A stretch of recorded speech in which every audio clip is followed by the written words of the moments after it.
Olá, Tereza. Olá, Ione, boa tarde. Tudo bem? Como vai? Tudo bem, graças a Deus, muito trabalho, mas estamos na luta, não é? É verdade, isso que importa.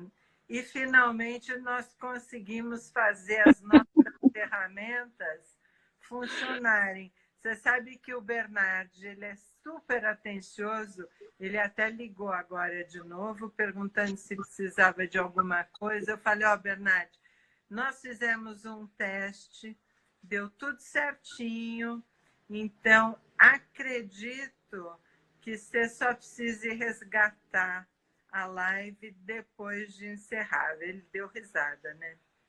Que bom, né? Você sabe, para mim tem algumas coisas que ainda são um pouco difíceis de serem manejadas. É porque a nossa cabeça, ela tem outra lógica, né? É verdade.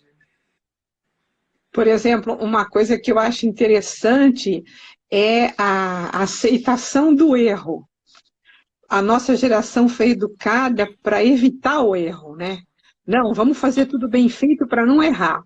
A lógica atual é, não, não tem importância, a gente errou, a gente começa de novo. É Então, verdade. é uma outra lógica, né? Não, e penso que esse pessoal que trabalha em TI, diferentemente do meu perfil, eles têm muita paciência de ficar esperando a resposta do computador, etc.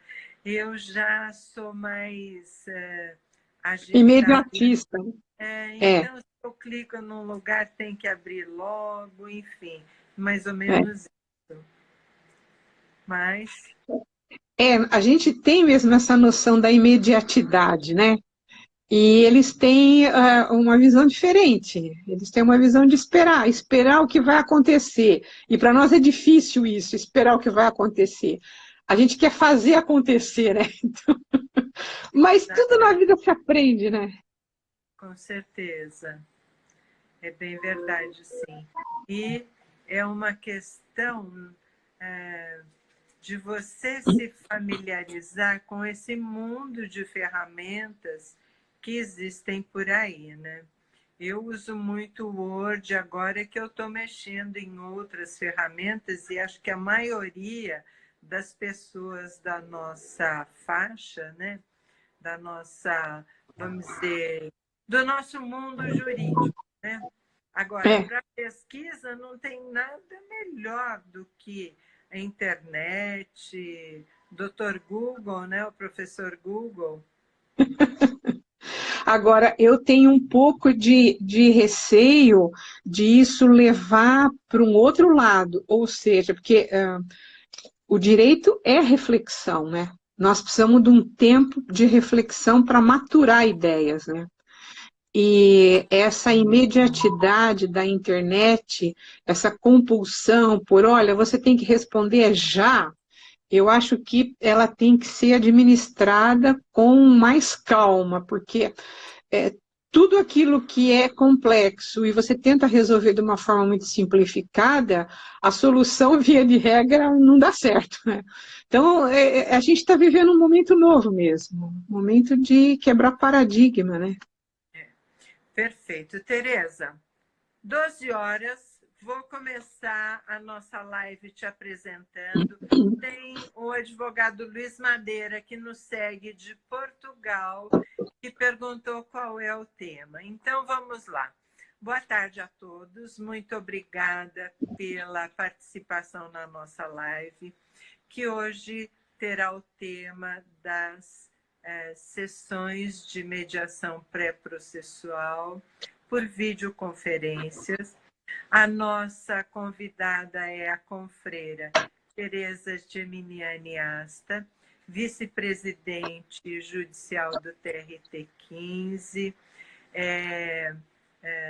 integrante da cadeira 70 da Academia Brasileira, doutora pela USP, autora de inúmeras obras e artigos. E só para iniciar, gostaria de cientificá-los de que o TRT 15, pela notícia de jornal que nos foi encaminhado, é o tribunal de vanguarda nas videoconferências. E para falar um pouquinho das videoconferências, eu desde já passo a palavra à doutora Tereza Asta e depois nós vamos fazer algumas indagações a respeito. Tereza, a palavra é sua. Uma boa tarde a todos, feliz de estar aqui com a minha colega e dileta amiga Ione Frediani, minha confreira na academia. É um grande prazer participar deste evento, a academia, através da iniciativa da minha xará, a Tereza Narras. Às vezes nos confundem, viu, Tereza? Eu e você, mas eu fico feliz porque só tenho boas notícias com isso. Porque os nossos nomes são muito parecidos, né? Os dois são escritos com Z, só que a Tereza é mais chique, ela tem um H. Eu não sou tão chique assim, mas muitas pessoas nos confundem e isso é bom porque as notícias que envolvem a Tereza são sempre muito boas e eu quero registrar minha alegria de estar aqui participando deste evento. A academia está atuando de forma pioneira e, como bem disse a Ione, através da minha iniciativa como vice-presidente judicial, nós começamos a fazer audiências em mediação pré-processual por videoconferência desde 26 de março. Então, foi uma iniciativa pioneira em relação à mediação pré-processual em conflitos coletivos. E é basicamente esse assunto que nós vamos conversar um pouquinho hoje. Perfeito. Então, eu gostaria que você nos esclarecesse quais os impactos da Covid-19 nos conflitos coletivos, Tereza? Nós temos que pensar um pouquinho para avaliar os impactos, como é que sempre foi desenhado o modelo dos conflitos coletivos e da regulamentação desses conflitos coletivos no nosso direito brasileiro. No início do século passado, no início do século XX, nas primeiras décadas do século XX, nós tivemos uma exacerbação de conflitos coletivos no meio laboral. A abolição da escravatura no final do século XIX e os efeitos da Primeira Guerra Mundial mudou a forma de trabalhar e nós tivemos um aporte de muitos imigrantes europeus que fugiam da fome na Europa e vinham tentar a vida no Brasil. esses imigrantes não aceitavam ser tratados como escravos, né? E a cultura, a mentalidade da época era: se você tem que trabalhar para viver, a sua situação é semelhante à situação de um escravo, de um servo da gleba. Só que esses imigrantes, notadamente os italianos, não aceitavam esse tipo de tratamento, né? Eles precisavam do trabalho para sobreviver, mas eles tinham expertise em lavrar a terra. Eles tinham uma técnica em lavar a terra. E isso provocava muitos embates, né? Inicialmente no meio rural, para onde eles eram direcionados. Quando chegavam na casa do imigrante, São Paulo tem uma casa do imigrante, eles pegavam o trem na própria casa do imigrante e iam direto para as lavouras. Então, o conflito começou nas lavouras e depois se espraiou para os centros industriais da época, né? Nós tivemos uma greve célebre em 1917 em São Paulo, no cotonifício Cresp. Enfim, havia uma situação de muita conflitualidade. E quando Vargas assumiu o governo, ele percebeu que era preciso dar uma solução para isso, né? E a solução encontrada através da promulgação da CLT, que é um decreto-lei, foi cooptar a ação dos sindicatos para o organismo estatal. Então, esse foi o desenho institucional regulatório dos conflitos coletivos, ou seja, os sindicatos cooptados pelo Estado atuariam como um braço do Estado no monitoramento dos conflitos coletivos. Então, houve um garrote nas lideranças da época e esse desenho funcionou durante a construção do industrialismo no Brasil, né? Só que o que nós tivemos? Nós tivemos no final do século XX umas alterações sociais de grande monta, com o desenvolvimento da informática, da robótica, e as redes sociais explodiram.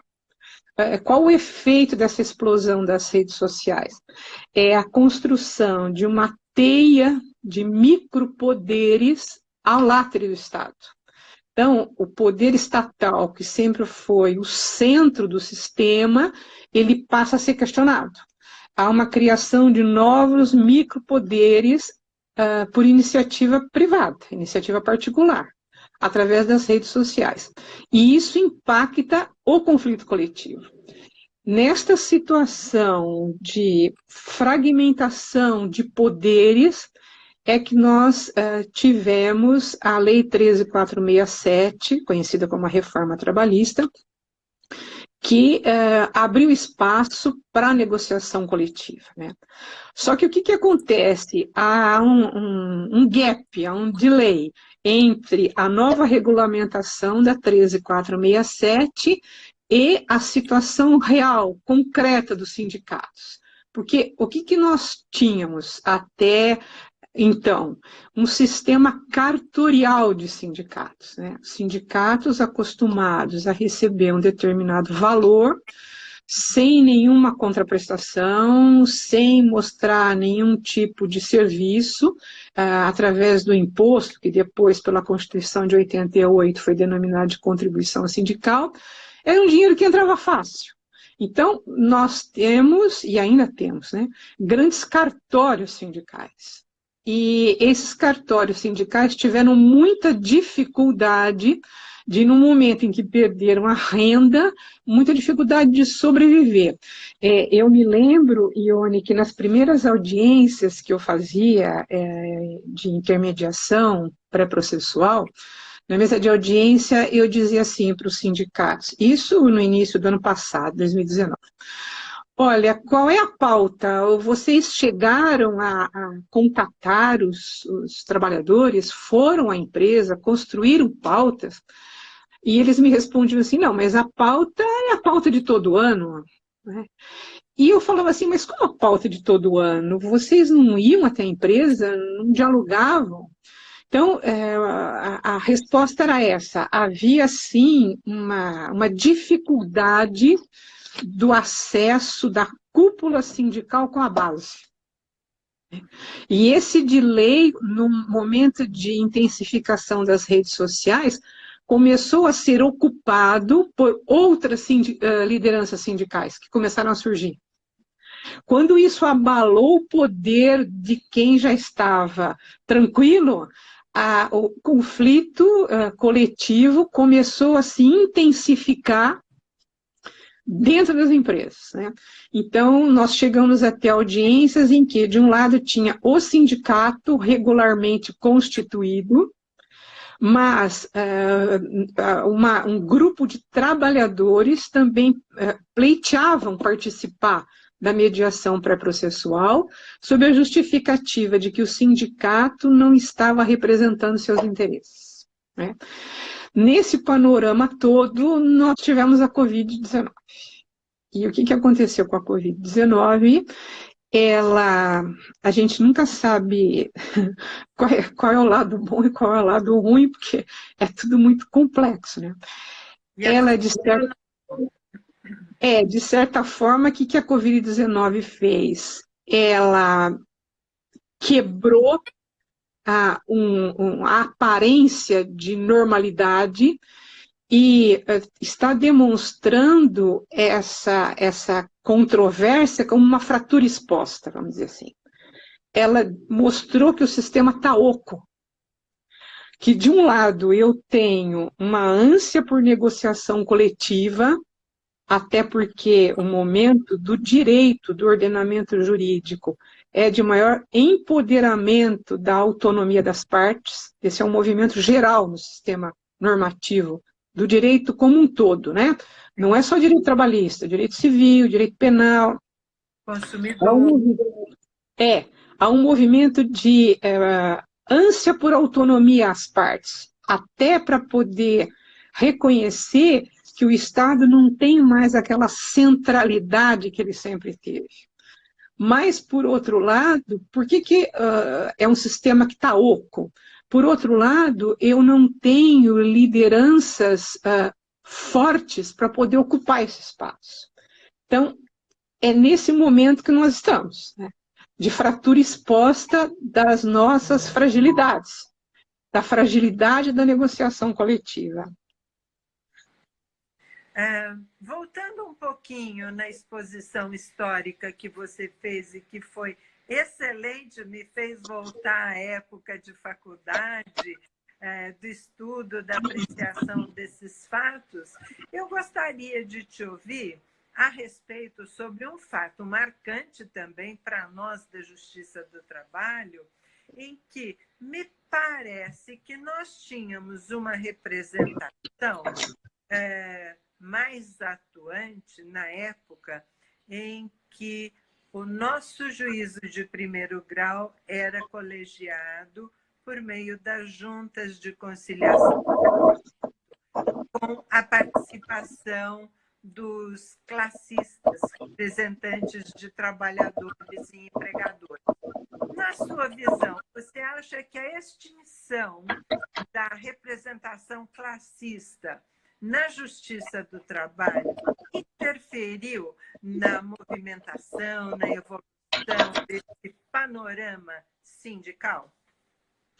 Então, Ione, muito legal isso que você está perguntando, porque é um tema que eu gosto muito. Eu acho que mesmo nós que atuamos na Justiça do Trabalho há várias décadas, a gente não pode confessar quantas décadas, mas seguramente estamos há muitas décadas. Bom, a emenda constitucional é de 2020, então todo mundo já está fazendo conta que nós temos mais de 20. Eu acho que a gente ainda não tem consciência do papel que a Justiça do Trabalho desempenhou durante todo o século XX, pelo seguinte: quando houve a abolição da escravatura e essa chegada de leva de imigrantes, que desafiou a formação politizados dos países de origem. Isso. Especialmente os italianos. Isso, exatamente, né? Tem até um livro muito interessante da Zélia Gattai que fala Anarquistas graças a Deus, Sim. que aborda um pouco a parte sociológica desse fato, né? Mas a questão é que quando nós vivemos essa fase social conturbada no país, muitos países que passaram por esse dilema, esse conflito, tiveram que enfrentar uma guerra civil. Né? Nós tivemos vários exemplos, né? Inclusive a América do Norte. Né? Essa questão de conflito, de desigualdade, foi enfrentada por uma guerra civil. Veja que interessante, no Brasil nós não tivemos guerra civil. E quem é que costurou essa disparidade foi a Justiça do Trabalho. Poucos historiadores se dedicam a estudar esse fenômeno, que é um fenômeno fantástico na construção da nossa brasilidade. A Justiça do Trabalho, eu vou usar uma expressão aqui que é da nossa época, mas eu tenho que usar porque ela é emblemática e eu vou explicar para os nossos jovens o que ela significa. A Justiça do Trabalho, na década de 40, ela foi costurada para atuar como um algodão entre cristais. O que é algodão entre cristais? É assim, pessoal. Antigamente, quando você tinha um objeto valioso para embalar, um objeto ao mesmo tempo frágil e valioso, ele era envolvido em algodão. O algodão separava na embalagem um objeto do outro para que eles não quebrassem. Então, o capital, a livre iniciativa e o trabalho sempre foram cristais em qualquer sociedade. Né? Eles sempre foram atores de uma relação contínua. Não existe a possibilidade de você ter autonomia na livre iniciativa e não ter o trabalho na outra ponta. Né? A parte todo o questionamento que se tem hoje sobre trabalho remoto, mas a realidade é uma só. O trabalho vai mudar, a forma de trabalhar já mudou, mas não há a menor possibilidade de você prescindir do trabalho humano. Isso é um fato. Então, como é que a Justiça do Trabalho foi instituída? Para impedir que eles se quebrassem. Ela foi instituída para atuar no meio de campo, para evitar que eles se quebrassem. Só que, com o tempo, ela passou a ter um protagonismo de tal monta que ela superou esse simples trabalho de impedir que se quebrasse. Ela passou a atuar como protagonista na construção até da nossa identidade nacional. E como é que ela fez isso? Ela fez isso da seguinte forma: até então a cidadania estava restrita a quem tinha patrimônio. Né? Nós temos um tempo em que só podia votar quem tinha patrimônio. Todo o arcabouço do Código Civil de 1916 estava voltado para o direito de propriedade, né? A parte as relações familiares. Mas o centro... a mulher de todo esse contexto. Isso, perfeito. E o centro de regulamentação era a propriedade. Ou seja, se você não era proprietário, você estava fora do sistema judicial. Você estava fora do sistema jurídico. Você não era titular de direitos, essa é a palavra. Se você não é proprietário, você não é titular de direitos. O que o direito do trabalho fez que eu acho fantástico, que até hoje foi pouco estudado, mas que agora volta, né, para a nossa cena? Ele disse assim: olha, mesmo você, trabalhador, que não é titular de um patrimônio, você vai passar a ser agora titular de direitos. E isso é muito interessante porque a carteira de trabalho, há um tempo atrás, era mais importante que o título de eleitor. Eu me lembro, eu vou contar outro episódio, hoje eu estou saudosista, hein, Ione, mas vou contar outro episódio.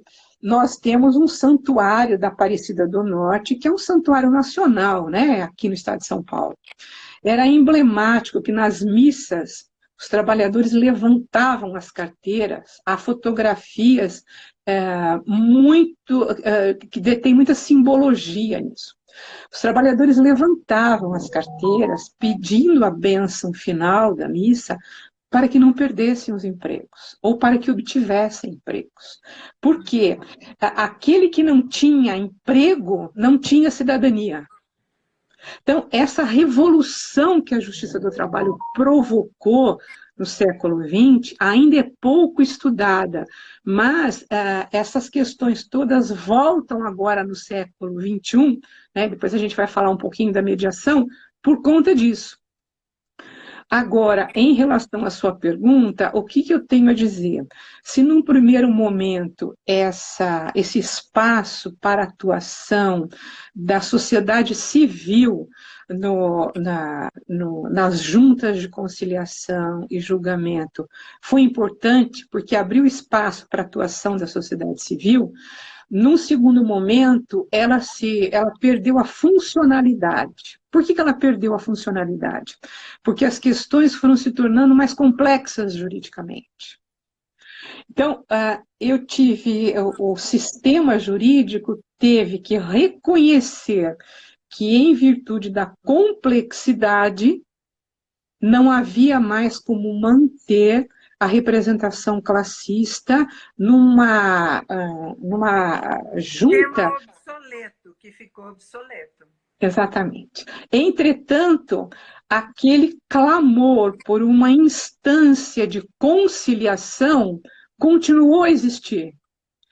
E, até então, esse clamor por uma instância conciliatória passou a ser suprida pelos juízes, né, nas varas, passou a ser suprida pelos CEJUs, que são centros de conciliação, e também pela atuação do Ministério do Trabalho, que hoje está totalmente esvaziada. Então, eu acho que foi um fenômeno datado numa determinada época, que funcionou no começo, mas perdeu a funcionalidade depois. Perfeito. Agora, o que você poderia nos dizer a respeito da evolução da mediação pré-processual, cuja bandeira de primeira vanguarda é sua? Então, o nosso tribunal já havia instituído a mediação pré-processual há algum tempo atrás, né? Mas eu resolvi otimizá-la por N razões. Primeiro, porque eu senti esse movimento de maior demanda na valorização da autonomia das partes, né? Num processo judicial, tudo é regulamentado, né? A lei regulamenta o procedimento judicial. Mesmo nos dissídios coletivos, a lei disciplina o regramento processual, né? E aqui eu vou até abrir um parênteses em relação à aplicação do artigo 190 do CPC, que está sendo tão debatido hoje, né? Alguns colegas entendem que é possível se aplicar o 190 do CPC, mesmo nas lides individuais. Eu tenho um pouco de preocupação com isso. Por quê? Quando eu estou num sistema judicial, o regramento confere segurança jurídica. Eu sei exatamente o caminho que o juiz vai traçar, eu, parte, sei exatamente isso, né? E na lide individual não há uma paridade de armas, né? Então, eu tenho um pouco de receio da aplicação do artigo 190 do CPC nas ações individuais. Entretanto, na mediação pré-processual, a aplicação dele é perfeita, porque eu não tenho um processo.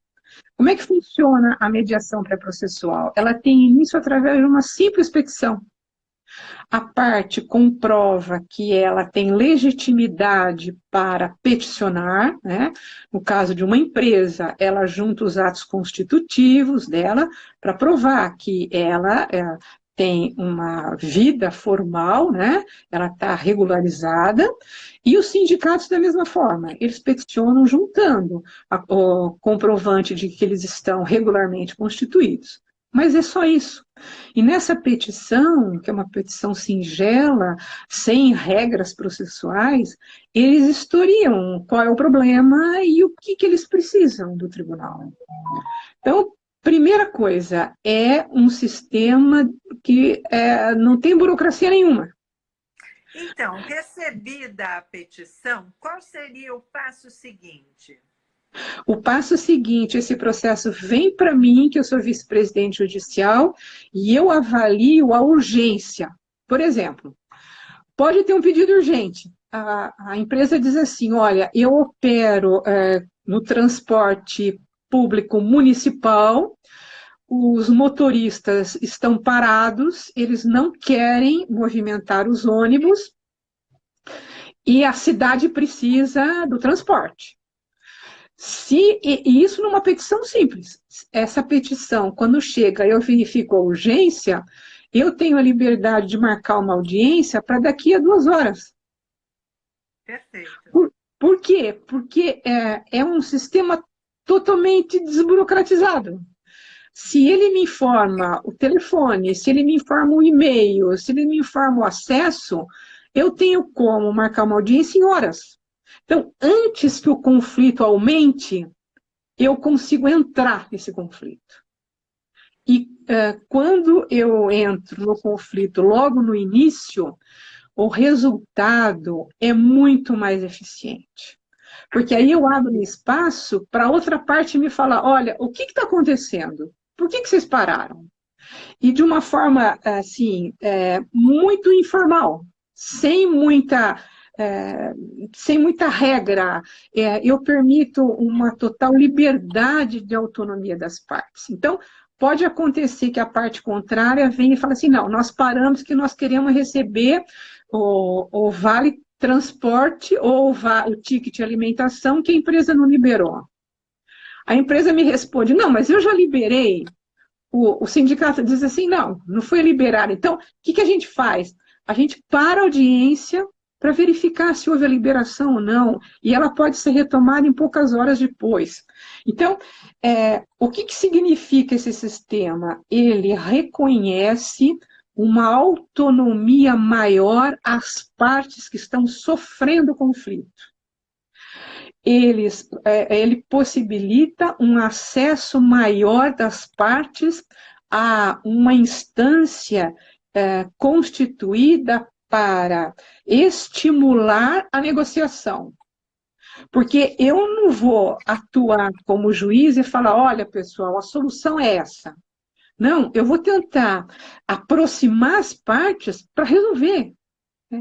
E depois eu vou contar um pouquinho como é que está sendo a experiência da mediação no ambiente da medida provisória 936, que está sendo fantástico. Então, o que acontece? A mediação pré-processual, ela reduz custos para as duas partes e reduz custos para o Estado, porque a máquina judiciária ela vai ser cada vez menos solicitada. Quando eu tenho uma solução na mediação pré-processual, eu evito um dissídio coletivo. Claro. Eu evito uma série de ações individuais consequentes. Por quê? Numa solução negociada, o índice de cumprimento é elevadíssimo. Se as partes participaram da solução, elas vão cumprir. E quando não há algum tipo de cumprimento, elas peticionam de novo. E eu coloco todo mundo na mesa de novo. Não cumpriu por quê? O que aconteceu? Eu não consegui cumprir por N razões. Sim, mas qual é a alternativa de cumprimento? O que você propõe? Então, é um sistema fantástico e ele vai em favor desse novo panorama do ordenamento jurídico, que é reconhecer uma maior autonomia às partes. E ele tem um efeito para o futuro também fantástico, porque as próprias partes depois nos reportam isso. Às vezes, quando a gente começa a fazer audiência, o nível de conflito é muito elevado. Muito elevado. Porque nem tudo são flores, não é assim, bonitinho. Começa a audiência, já vem, a minha proposta é essa, outra, ai, que linda, a minha proposta é outra, e todos se dão as mãos e saem felizes. Não é assim. A grande maioria, eles estão num conflito cerrado. E veja que interessante, quando eu tenho esses sindicatos de cartório, o conflito é mais intenso ainda. Porque muitas vezes o sindicato, ele chega e fala assim, olha, nós já deliberamos em nível de diretoria que a conduta é essa. E muitas vezes é a empresa que chega e diz assim, a nossa matriz, o compliance da nossa matriz, que está situado fora do Brasil, nos deu essa posição. E nós não abrimos mão dessa posição, porque nós estamos obedecendo ao compliance. E o conflito está instaurado. Aí qual que é a primeira conduta minha como mediadora? É o seguinte, olha, se a gente continuar nessa diretriz, o conflito vai piorar. Vocês querem que o conflito piore? Todo mundo vai perder. Então, primeira coisa, nós vamos estabelecer aqui uma cláusula de paz. Primeiro, providência, quando o nível de conflitualidade está muito alto. O que significa essa cláusula de paz? Primeira coisa, a partir de agora, durante as negociações, a empresa não demite ninguém sem justa causa e os trabalhadores voltam a trabalhar. No primeiro momento, os dois rejeitam. Não, porque isso vai implicar em abrir mão do meu jus variandi. O sindicato fala assim, não, porque isso vai violar o meu direito de atuar na defesa dos trabalhadores. Como assim, cláusula de paz? Eu digo, olha, então tudo bem, então ninguém vai chegar a lugar nenhum e o conflito vai explodir. Não dá para dar um tempo, um timing? Vamos dar um tempo? Baixar o espírito, serenar o espírito. E digo, olha, isso faz mal para todo mundo, até emocionalmente. Os senhores pensam que isso não tem consequência emocional? Esse clima de pugna permanente, todo mundo, uns contra os outros de forma permanente. Isso num ambiente de trabalho.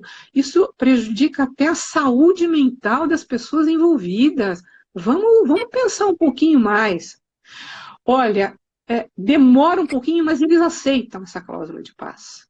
Esse é o primeiro momento. Na sua experiência, quem é que quebra o gelinho antes? Patronal ou trabalhadores? Depende muito. Depende muito. A gente vai costurando e não é assim uma quebra de gelo total.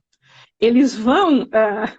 é como criança, vai dando o dedinho devagarzinho, entendeu? Então tá, eu avanço nisso, mas se ele avançar naquilo também. Eu concordo com isso, mas desde que ele concorde com aquilo. Sempre então, tendo um objetivo a ser negociado e alcançado. Isso, e a gente atua nesse meio de campo para tentar puxar o máximo possível para que é mesmo uma mudança de mentalidade. O primeiro trabalho é esse. E acho que esse é o primeiro ganho dessa mediação pré-processual. É a mudança da mentalidade do litígio para a mentalidade da negociação. E muitas vezes os próprios advogados têm essa dificuldade, por exemplo, no próprio palavreado que eles usam nas audiências, eles começam a participar da audiência como se estivesse participando de um processo.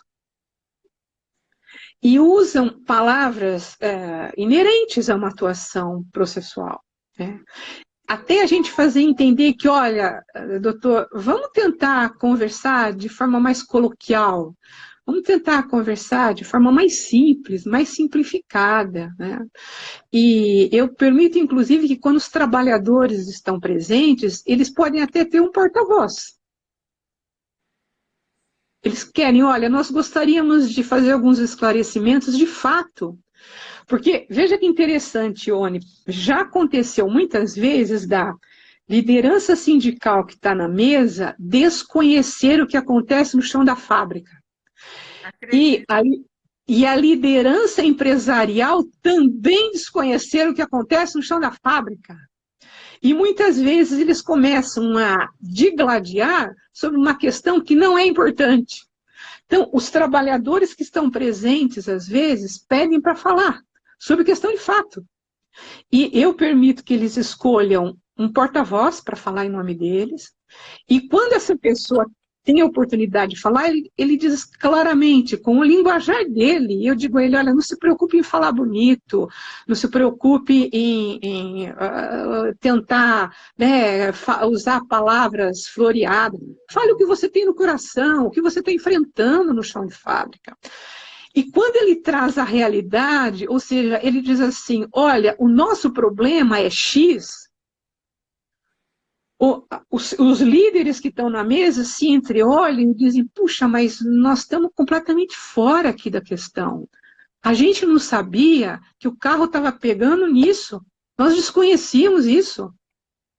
Olha que coisa fantástica. É um choque de realidade, sabe? É a confissão de que o sindicato está ainda muito longe do representado. E que as lideranças empresariais não têm um canal objetivo para dialogar com quem está no chão da fábrica. Esse canal é importantíssimo. Ela muitas vezes se limita a dialogar com a gerência, e nem sempre a gerência tem essa sensibilidade de ouvir. Eu uma vez me lembro que nós fizemos, vou abrir outro parênteses, hein? Nós fizemos uma visita em uma montadora, o tribunal fez uma visita monitorada com a nossa escola judicial, numa montadora de veículos famosíssima, eu não vou dizer o nome por razões óbvias. E a pessoa que nos conduzia, né, nos confidenciou um fato muito pitoresco. Um dos modelos de carro estava tendo problemas sérios. E eles tinham que fazer um recall desse modelo. E para tentar resolver, eles movimentaram a matriz, mandaram os gerentes para o país de origem, e gastaram muito dinheiro na tentativa de achar a solução. Até que um dia, um dos gerentes resolveu passear pela fábrica e conversar com quem trabalhava na linha. E um dos trabalhadores ali do chão de fábrica, conversando com ele de maneira informal, disse, olha, eu acho que o problema todo é esse. O gerente disse assim, olha, mas não é possível que esse problemão seja resolvido dessa forma tão simples. Mas para abreviar a conversa, o que ele sugeriu foi testado, a matriz no exterior testou, e a solução que ele deu era correta. Então, esse diálogo, né, agora trazendo até a bandeira da própria OIT, do diálogo social, né, esse diálogo é muito importante. E nós estamos num momento de construção de diálogo. Né? Mas eu queria falar um pouquinho sobre as nossas mediações pré-processuais em tempo de pandemia e em tempo da MP 936. Quando houve o julgamento da cautelar pelo ministro Ricardo, que o voto do ministro Ricardo Lewandowski não prevaleceu, não é? Sim. E o Supremo reconheceu a constitucionalidade do acordo individual, nós tivemos uma demanda expressiva por mediação pré-processual, tanto de empresas como de sindicatos. E a demanda era a seguinte, o sindicato queria que a empresa participasse de um acordo coletivo, também em relação àquela faixa em que foi reconhecida a constitucionalidade do acordo individual. A empresa chegava em mesa de audiência e dizia não. Nós estamos respaldados por uma decisão do Supremo, né? Nós já fizemos os acordos individuais com os trabalhadores, naquela faixa, né, de até 3 salários mínimos, até 3.135, né? E na faixa superior, além de 12.202. Então, eu não aceito negociar. nessas duas faixas. O que eu aceito é negociar na faixa que está no meio, exatamente nos termos da medida 936. E o sindicato retrucava, não, ou nós negociamos tudo, ou nós não negociamos nada. E aí começa a audiência, começa o impasse. E chega naquela famosa construção, agora de uma cláusula de paz, que não tem nada a ver com preservação de manutenção dos trabalhadores, porque essa não é a questão controvertida, né? A questão controvertida é outra. É o acordo coletivo. Ora, se esse impasse permanece, o que acontece se não dá certo na mediação? Fatalmente a empresa vai judicializar isso. Só que tem um prazo que ela tem que entrar com esse acordo para ela poder possibilitar o pagamento daquele benefício emergencial pela União. Sim. Então, enquanto a questão não está resolvida, todo mundo perde. O trabalhador perde, a empresa perde, e eu crio um caos, né? Então, primeira providência, eu chego para a empresa e digo assim, tudo bem, Antônio, vocês já fizeram os acordos individuais, isso está respaldado pela decisão do Supremo, está respaldado pela medida provisória 936, só que nós temos que ponderar o seguinte, a medida provisória, ela é uma medida provisória, não se sabe o que vai acontecer com ela. Segundo, não está descartada a possibilidade de, num futuro próximo, esses acordos individuais virarem uma ação trabalhista questionando o vício de consentimento. E os senhores vão arcar com esse passivo no futuro? Vão arcar aí com 500, 600 ações trabalhistas questionando o vício de consentimento? É isso que a empresa quer? Aí eles param e falam, não, mas o meu compliance, de novo, a história do compliance, o meu compliance já sinalizou que a questão está fechada. Aí se costura uma cláusula de paz. Então vamos fazer o seguinte, 48 horas vocês consultam o compliance, em 48 horas nós vamos voltar à mesa de negociação. Quando se volta em 48 horas, mudou tudo. O cenário mudou. Eles começam a ter consciência de que, aquilo que a gente falou no começo, né?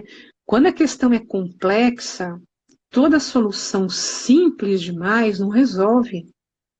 É necessário ter uma consciência maior daquilo que vai, o resultado disso, os efeitos disso, né?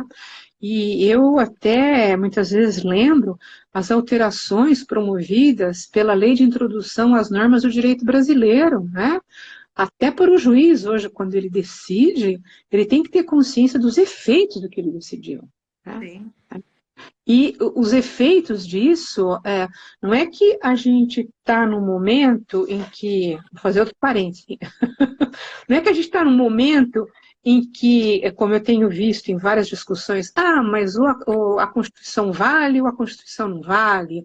Ou o artigo 7º vale ou não vale? Ora, primeiro, a gente está num momento diferente. Excepcional. Né? Excepcional de pandemia. Né? E a Constituição, ela não é estática, ela é dinâmica. Né? E nós temos todo um arcabouço doutrinário atrás disso. O próprio Canutilho fala da concordância prática entre os princípios. Só através da concordância prática é que eu posso obter eficiência. Né? Eu tenho o Robert Alexi, que fala do sopesamento. Não é que eu vou anular um princípio por conta do outro. É que no momento excepcional, há princípios que têm um peso maior, por conta da excepcionalidade. Né? Então, esse peso maior me faz conferir um espaço maior, por exemplo, para o princípio da solidariedade. E solidariedade não sob um viés assistencialista. Eu sou solidário, eu sou bonzinho, eu dou cesta básica. Não é isso. Solidariedade é um princípio muito maior que isso. né? E no nosso país, de forma específica, implica em você superar a mentalidade do eu levo vantagem em tudo. Criar E uma cultura nova. isso, da farinha pouca, meu pirão primeiro, não é mais assim, cara pálida, não é assim que funciona. Vai ter que ter farinha para todo mundo, porque senão todos vamos sucumbir. Então, nessas audiências de mediação, como é que a coisa está evoluindo? As empresas estão tendo consciência disso e nós estamos conseguindo fechar acordos e esses acordos são fechados e eles são protocolados online no Ministério da Economia, porque agora não tem mais o Ministério do Trabalho, né? E eles passam a valer para as duas partes. Então, nada é judicializado. E os sindicatos, da mesma forma, estão... Ione, eu tenho, assim, uma convicção que está começando a ser gestado no país um novo modelo sindical. O modelo estão surgindo novas lideranças que sabem dialogar, que vão para o chão de fábrica, que conversam com os representados e que, quando se sentam à mesa para negociar, elas têm noção de como essa negociação tem que ser eficiente. Não é? Deixam de lado um pouco uma certa retórica teórica que eu sentia muitas vezes monitorar as mesas, né? Hoje o pessoal quer eficiência, quer resultado. Como é que nós vamos... O conflito está posto, como é que nós vamos resolver isso? E isso me lembra muito Bobbio, né? Norberto Bobbio, que diz assim, olha, nós estamos numa fase não mais de declarar direitos, porque essa declaração, esse enunciado teórico já foi exaustivamente posto. Está na hora de tornar eficiente, está na hora de fazer valer. Então, eu sou otimista, eu acho que está nascendo um novo sindicato no Brasil. Eu estou preocupada com o horário, porque você me disse que muitas vezes corta rapidinho, Não, e nós ainda temos um tempinho. O que eu acho importante disso tudo é que a solução negociada ela é boa para as duas partes, porque corresponde a 100% da vontade dessas partes. E nem exato. sempre a decisão judicial agrada ambos os litigantes. Nós sabemos disso muito bem, né? Mas eu gostaria, Tereza, de que nesses nossos minutinhos finais você nos desse uma ideia de quais têm sido as principais dificuldades e os melhores êxitos obtidos nessa inovação que você introduziu com a mediação pré-processual. Os melhores êxitos foram no sentido das partes saírem dos polos opostos e se aproximarem um pouco mais, e isso é nítido até numa postura física na audiência. No começo, eles têm dificuldade de ouvir uns aos outros, eles só querem falar. No segundo momento, eles aprendem a ouvir. Porque eu digo, olha, se você não ouvir o que o outro está querendo, você não vai conseguir avançar. Vamos fazer uma pausa, vamos ouvir. Então, o grande ganho, por exemplo, no caso da medida provisória 936, nós conseguimos costurar alguns acordos em que, além do pagamento do salário hora, as empresas concordaram em pagar uma ajuda compensatória, que em muitos casos chegou ao valor líquido dos salários. Sabe? Elas tomaram a consciência de que se o trabalhador não tiver poder aquisitivo, ele não compra. Se ele não compra, a máquina da economia não gira, a roda não gira. Por isso que eu disse, o princípio da solidariedade, ele tem que ter essa perspectiva que todos nós estamos atuando numa inter-relação. Né? Então, o grande precisa do outro. Ninguém, vamos dizer, cresce e se mantém sozinho, isolado. Isso. Então, essa consciência disso, porque uma coisa é a gente falar teoricamente, outra coisa é você internalizar isso e ter consciência disso. Então, acho que o grande ganho nessas audiências é isso, é a internalização, até emocional, desse fato, de que nós somos interdependentes. E veja que interessante, isso está mudando a cultura do diálogo, porque depois as partes nos reportam que elas, em virtude disso, estão criando um hábito de dialogar. Então, quando surge um problema, em vez de eu judicializar, eu procuro o sindicato para tentar construir caminhos de solução entre nós, num diálogo direto. Eu não quero ter razão. Eu não preciso ter razão. Eu quero construir soluções. Esse E é o aí a grande ganho. gente vê como é importante a utilização do acordo coletivo, que é muito específico para aquela realidade, em detrimento de uma convenção